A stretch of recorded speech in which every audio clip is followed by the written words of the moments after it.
From Religio, Medici, by Sir Thomas Browne. Now for my life, it is a miracle for 30 years, which to relate were not a history, but a piece of poetry, and would sound to common ears like a fable. For the world, I count it not an inn, but an hospital, and a place not to live, but to die in. The world that I regard is myself. It is the microcosm of my own frame that I cast mine eye on.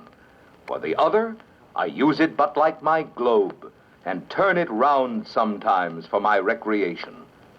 Men that look upon my outside, perusing only my condition and fortunes, do err in my altitude, for I am above Atlas's shoulders.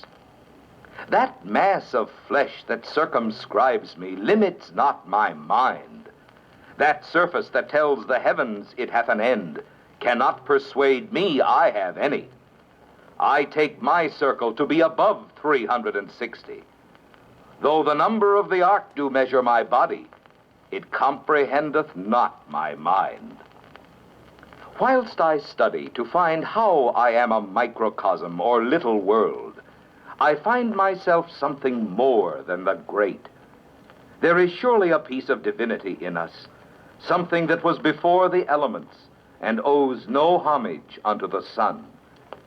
Nature tells me I am the image of God as well as Scripture. He that understands not thus much hath not his introduction or first lesson, and is yet to begin the alphabet of man. Let me not injure the felicity of others if I say I am as happy as any. Let the heavens perish so that thy will be done, Sabbath all, so that whatsoever happens, it is but what our daily prayers desire. In brief, I am content, and what should Providence add more? Surely this is what we call happiness, and this do I enjoy. With this I am happy in a dream, and as content to enjoy a happiness in a fancy as others in a more apparent truth and reality.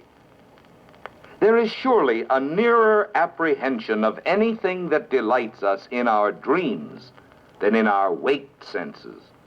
Without this I were unhappy, for my awake judgment discontents me, ever whispering unto me that I am from my friend.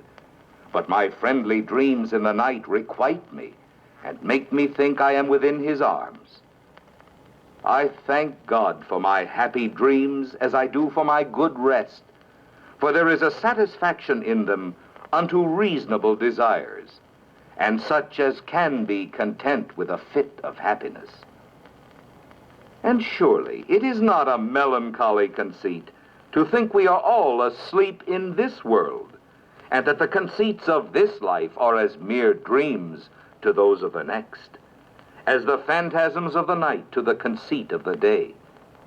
There is an equal delusion in both, and the one doth but seem to be the emblem or picture of the other.